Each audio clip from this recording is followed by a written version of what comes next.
is up guys, Merganman4's here, and with Doctor Who's 60th anniversary just around the corner, I thought now would be the perfect time to celebrate some of the best this franchise has to offer.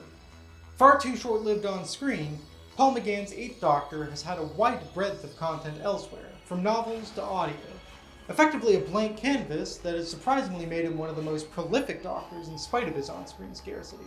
Once a hopeful romantic eventually dragged into a terrible war, the 8th Doctor has loved much and lost much. So with such a rich history to explore, let's take a look at my top 10 8th Doctor stories. Number 10, The Light at the End. What just happened? I thought we were dead. Nyssa? Where's Nyssa? Oh. Welcome aboard, Doctors. That's not all of us. Oh, look. There are the first 3. Not fully materialized. So, if the TARDIS was destroyed, what are we all doing here? Is this some kind of Doctor's afterlife? Ah, gentlemen, there you are.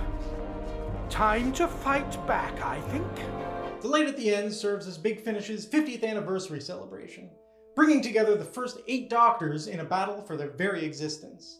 It's actually rather reminiscent of the 5 Doctors in many ways. It's not the most cohesive story in the world, more of an excuse for a multi-Doctor romp, but it does that very well, with each of the surviving Doctors given a substantial role, and Doctors 1 through 3 represented by recasts in what is effectively an extended cameo, but no less vital to the plot.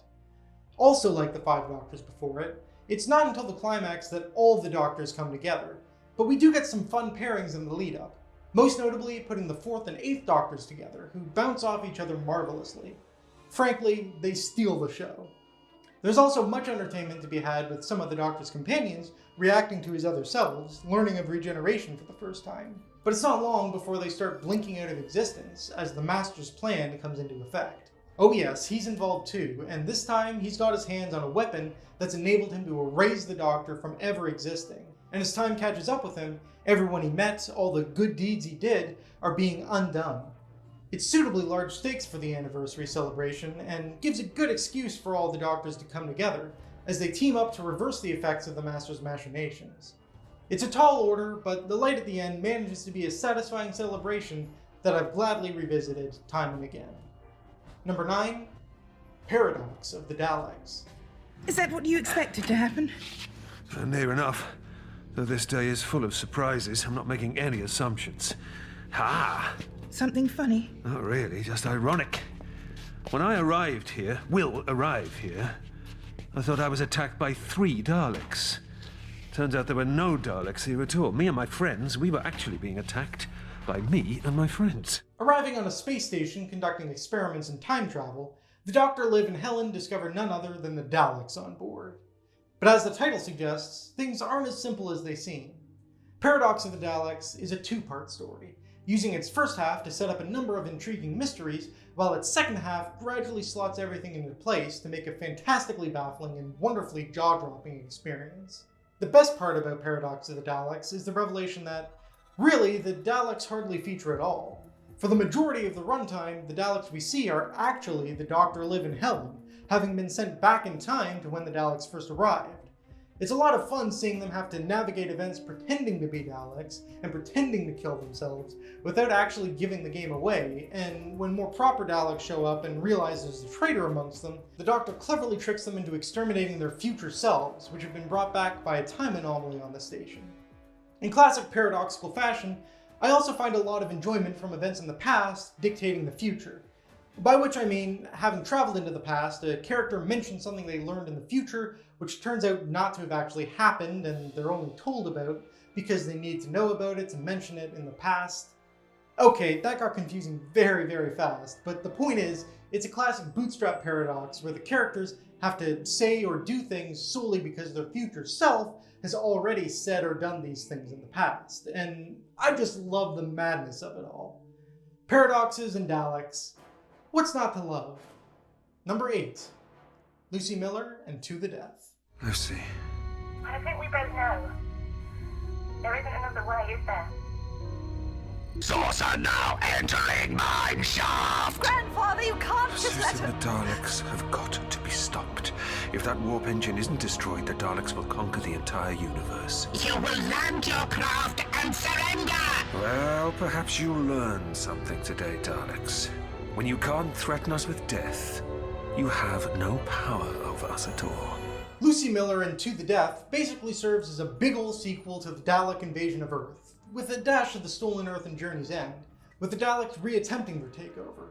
But this time, rather than witnessing the aftermath, we experience the horrors of the invasion firsthand, through the eyes of Lucy, Alex, and Susan, and see what it's like when the Doctor isn't around to stop the Daleks. Indeed, we don't hear from the Doctor at all until a good way into Part 1, and the ruthless efficiency with which the Daleks take over the planet is terrifying. And even when the Doctor does arrive, things only get worse, as he discovers the involvement of Monk, returning from earlier in the season, with a scheme to help the Daleks so he could take many of humanity's most precious artifacts for himself. I really like Graham Garden's take on the character. He feels very much in the same vein as Peter Butterworth's original incarnation, but a bit more ruthless and also, as it turns out, not quite as heartless as he seems. Oh, don't get me wrong, he absolutely commits some vile acts here by helping the Daleks, but he also cares deeply about his own human companion Tamsin, and is genuinely devastated when the Daleks exterminate her. And she's not the only casualty. In a brutal display of ruthlessness, the Daleks also exterminate Susan's son, the Doctor's great-grandson, Alex. And not content with that, writer Nicholas Briggs delivers even more heartbreak by having Lucy sacrifice herself to destroy the Daleks and save Earth once and for all. It's rare for the Doctor to lose so completely, despite saving the day. It's reminiscent of something like the Daleks' master plan, and Paul McGann gives a devastating performance in the final scenes, letting his fury loose on the monk, even having to be pulled back by Susan, while the final scene features him alone in the TARDIS in quiet contemplation, listening to a message recorded by Lucy at the beginning of the story. Exhilarating and devastating in equal measure, Lucy Miller and To the Death makes for one of the strongest finales the franchise has ever seen. Number 7, Neverland. I'm sorry it has to end like this, but if the web of time is destroyed, then all those fabulous, fantastic things we've done, they won't ever have happened at all. Oh, Doctor, please do it before it's too late. Joy, I can't. You're my friend, and I love you. I can't look you in the eye and shoot you no matter what. Doctor, I love you too. And this is no way to say goodbye, but please, please. Returning to Gallifrey, the Time Lords force the Doctor to help them as an old Gallifreyan legend arises, whilst he battles to save the life of his companion whose survival threatens the web of time itself. No, I'm not actually talking about the 12th Doctor story Hellbent. This is Neverland, which released over a decade earlier and, in my opinion, does that premise far more justice. It's a fantastic culmination of a story arc that's been brewing in the background for the last few 8th Doctor stories. As it turns out, the Doctor saving Charlie's life during their first encounter was never meant to happen, and as a result, time has been gradually breaking down around them. Now the Time Lords have come to set things right. Paul McGann and India Fisher give all-star performances here, running the full gamut of emotions, and Charlie bravely facing what has to be done, whilst the Doctor refuses to sacrifice her life even for the stability of the universe, is heartbreaking. Rarely has the Doctor been so challenged as this. Meanwhile, the effects of Charlie's survival manifest themselves in the form of Never-People, ghost-like beings that have been literally erased from time and are now trying to seed the universe with anti-time, the time equivalent of antimatter. So it's safe to say that the stakes are high, but the Doctor, with the help of Rassilon, is able to vanquish the threat and seemingly emerges unscathed. But the story ends on a fantastic cliffhanger where it's revealed the Doctor has actually become infected with the anti-time, becoming Zagreus, an ancient Gallifreyan legend made flesh. Put together, Neverland is an exhilarating thrill ride that promises much and doesn't disappoint. A fantastic finale for the 8th Doctor's 2nd season on audio. Number 6, Scherzo. I can't feel your hand. Doctor, are you still holding my hand? Easy, I've still got you. I'll give it a squeeze. There. Feel that? Well, yes, just about. You can squeeze it harder if you want. I'm afraid I can't. I'm squeezing as hard as I can. But I can barely make it out. You have to admit, it's fascinating. The means by which we measure, we assess, we judge. All the means which give us some definition, all fading away. Curious how fragile we turn out to be. Where to begin with Scherzo? Well, it's utterly bizarre. Thrown out of their universe, the Doctor and Charlie must face a new reality, where the rules have changed and nothing is predictable.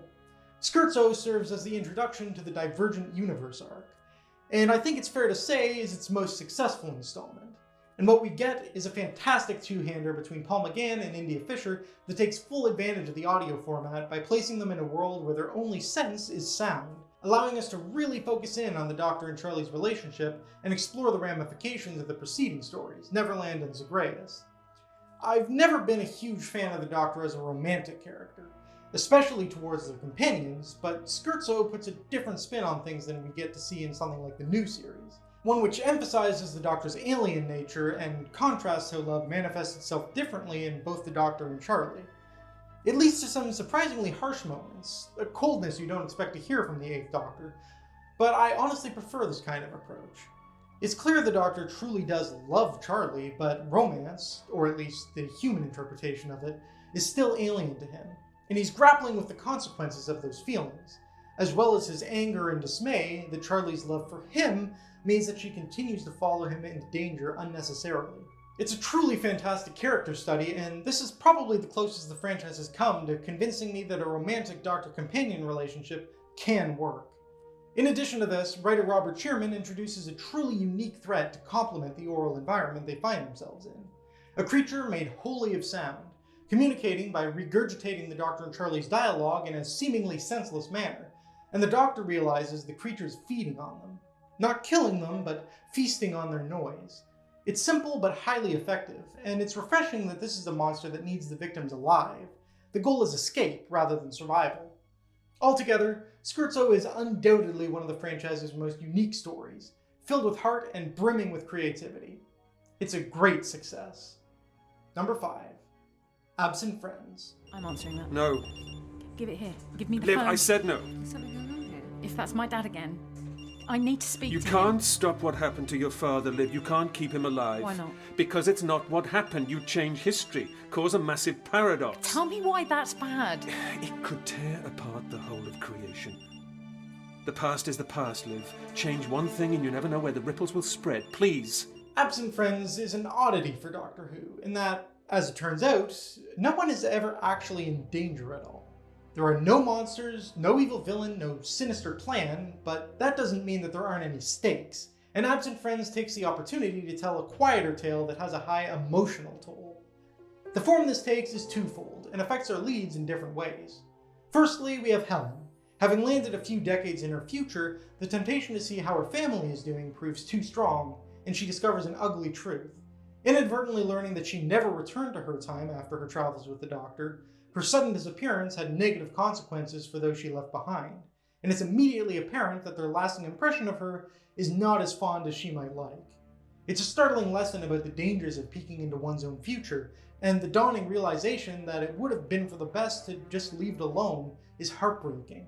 Meanwhile, the Doctor and Liv tackle the main mystery. A new cell phone tower has just been put up, and everyone seems to be getting calls from dead people, including Liv. But as she and the Doctor discover, these aren't fakes or impersonations, these are genuine calls that have been sent through time, and Liv must face the temptation of her own. She has the opportunity to warn her dad about the tragic circumstances of his death, caused by a simple mistake easily avoided. But knowing the consequences of messing with time, she holds her tongue and gets to give a final goodbye, promptly followed by an astounding performance by Nicola Walker as she lets loose everything she could have said, all her regrets and anguish in a powerful and devastating speech. At the end of the day, this story is about what it means to be human, and the emotional baggage we carry with us. It's a brilliant hour that delves into the emotional consequences of time travel in a very thoughtful way. There really isn't any other Doctor Who story like it. Number 4, The Chimes of Midnight. Have you worked out who killed me yet? Edith, That's right. where are you? I can't see you. I can't see anything. Please find out who killed me soon. I'm so tired of dying. Do you know who killed you? Who was it, Edith? Oh yes, I know. But that will be telling. There'll be another murder soon, and everyone will forget me. Don't you forget me, Charlie. No, I won't. Edward Grove. Edward Grove is alive. Robert Shearman graces this list for a second time, with The Chimes of Midnight providing an unconventional murder mystery in every sense of the word. Having landed in an Edwardian house at Christmas, it's here that the ramifications of the Doctor saving Charlie really start to assert itself. In subtle ways at first. Any interaction with their environment reverses itself, and voices can be heard, but their owners nowhere to be seen. But as the Doctor and Charlie settle into their environment, things only become stranger. One of the Chimes of Midnight's greatest strengths is its guest cast. Focusing entirely on a group of servants as they prepare for Christmas Day, we get to explore the lower class and their mantra that they're nothing and nobody. It's a fascinating and depressing observation of what was acceptable even 100 years ago, and the cast pull off the material with great conviction. And when the murders start happening, all the suspects oddly accuse each other with the exact same reasoning, one even accusing the victim of the crime. And a further spanner is thrown in the works when Charlie hears the victim's voice telling her that Edward Grove is alive. This careful build-up is excellent, keeping you on the edge of your seat in both fear and anticipation as each new piece of the puzzle is unveiled, until eventually we learn the ultimate twist.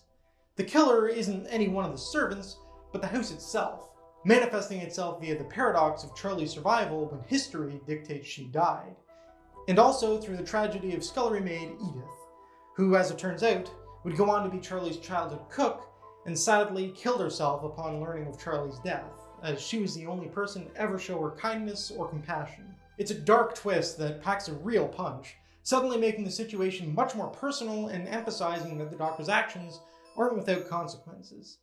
Incredibly atmospheric, superb character work, and a spectacular twist on a tried-and-true format, it's easy to see why The Chimes of Midnight is considered a stone-cold classic. Number 3, The Night of the Doctor. The universe stands on the brink. Will you let it fall? Fast or strong? Wise or angry? What do you need now? Warrior. Warrior? I don't suppose there's any need for a doctor anymore. Make me a warrior now. It's been a decade, but the novelty of The Night of the Doctor still hasn't worn off. Perhaps the fact that we're so starved of on-screen 8th Doctor content gives it an unfair advantage, but the story does so much with its 8-minute runtime without ever feeling rushed or overstuffed that I think it's more than earned its place here. For one thing, it's possibly the most effective Time War story we've ever had. It's far from impossible to do strong Time War content, but the phrase less is more certainly comes to mind, and The Night of the Doctor puts the horrors of the Time War on full display without ever actually showing us anything. The briefest of moments, like Cass refusing to be saved by the Doctor because the Time Lords have become just as terrible and ruthless as the Daleks, leaves a powerful impression, giving us just enough information that we can imagine the terrible state of the war for ourselves. It's also great that instead of focusing on some large battle or getting bogged down in some timey-wimey madness, the focus is a simple one. The 8th Doctor helping out on the edge of the war, saving civilians and innocent casualties, with the Doctor dying trying to save a single person on a crashing spaceship. But the Doctor is revived by the Sisterhood of Karn, and in a heartbreaking end for the 8th Doctor, they convince him that he can't run from the war any longer, that without his intervention, the universe will end. So the Doctor makes the ultimate choice to abandon the name of the Doctor and become a warrior. The Night of the Doctor is a fantastic triumph in every way, a long overdue send-off to a fan-favorite incarnation with precious little screen time, enhancing the lore of one of Doctor Who's biggest events, even with the tiniest of additions, and perfectly setting up Doctor Who's upcoming 50th anniversary special. The Night of the Doctor is pretty much a slice of perfection. Number 2, The Red Lady. He talked about her face, her terrible face. Whose face? This figure here, I think it's hers. Are you sure that's a woman? Of course it's a woman. Distorted, yes. Grotesque, yes, but obviously a woman. I don't know. She's too far away to see properly. Far away? Don't be ridiculous. She's close enough to clearly see she's a woman. I can barely make her out. You mean it's just me? Walter, I don't understand. Well, her hands. She's reaching out to take off her mask. You can see that, can't you? Tell me you can see that. Doctor Who is often at its best when making the ordinary extraordinary, when presenting a complex puzzle that feels so satisfying once it's all pieced together, when creating a threat that defies explanation and really puts the Doctor and his companions to the test. The Red Lady achieves all three to great effect, all whilst throwing a new companion into the mix. The basic premise of the story is simple, but clever. A man has passed away, leaving behind a seemingly random art collection across all sorts of periods and cultures. Except they all have one thing in common. Every piece, somewhere, features the so-called Red Lady off in the distance, barely visible. And to add to the mystery, the man was insistent in his will that the collection never see the light of day, and be locked away forever. It's a concept that immediately catches your attention and raises many questions, the answers of which are carefully teased out throughout the story's runtime. It's rare for a Doctor Who mystery to be so well crafted as this, and the idea of using art as a prison is genius. As for the Red Lady herself, I honestly think there are few villains who are so effectively terrifying. A large part of that comes from the mystery that surrounds her. We have no idea what she is or what she's capable of, and we get some genuinely terrifying moments such as her coming out of the artwork but at different rates for different people, and the fact that by the climax her influence has managed to take over Liv and even the Doctor. It's only new companion Helen's quick thinking that saves the day. Speaking of Helen, she has a very effective debut here. Strong-willed and quick-witted, and it's very easy to see why the Doctor invites her to join him and Liv at the story's conclusion. All told, the Red Lady is the perfect mix of horror and intrigue, a fun mystery to solve and a terrifying villain to face, and making excellent use of its main cast, old and new. Simply superb. And before we reach my number 1 8th Doctor story, let's take a quick look at some honorable mentions which very nearly made the cut. The Girl Who Never Was. A Heart on Both Sides. Museum Piece. The House on the Edge of Chaos. Time's Horizon. Number 1. Solitaire. What if there were a game you didn't know you were playing? Where you didn't know the aim and you hadn't seen the rules. You've got a game like that? Oh, yes. But how can you play it if you don't know that you're playing it? That's rather the question, isn't it? The Celestial Toymaker is one of my favorite Doctor Who villains, so it's a shame that most of his appearances don't live up to his potential. Thankfully, we have Solitaire, a fantastic two-hander between India Fisher as Charlie and David Bailey as the Toymaker, which takes full advantage of the Toymaker's unique threat, whilst also turning things on their head in the story's second half by making the Toymaker himself an unwilling participant. What's particularly impressive about this story is how engaging and tense it is when it really all comes down to two people having a conversation for an hour. Obviously, there's bound to be more dialogue in an audio drama by nature, but oftentimes that's supplemented by either narration to help paint a more detailed picture, or action segments to balance out the exposition. Here, there's neither, but it feels completely natural, and the story never once sags or feels like it's missing anything. The exposition moves the story forward in a satisfying manner without coming across as exposition, and the fact that India Fisher and David Bailey both turn in some magnetic performances means you're always interested in what their characters have to say. Of course, to suggest it's just talking is an exaggeration. There are some pieces of action, so to speak, such as Charlie attempting to leave the Toymaker's shop only to find herself entering it again, or the shop shrinking every once in a while to add a ticking clock to the proceedings. But these don't make up the bulk of the story, and are fairly minimal compared to what you would typically get in Doctor Who. But I think that's what makes it so wonderful. Solitaire stands out from the rest of the crowd, and takes something that could have turned out very dull, and instead turns it into an exciting game where you can't wait to discover how the next move plays out. Oh, and it has a very clever way of involving the Doctor without using Paul McGann. He appears as a ventriloquist dummy, speaking with Charlie's voice when she holds him. Absolutely brilliant in every respect. But what do you think? Were there any surprise inclusions? Did I leave out your top choice?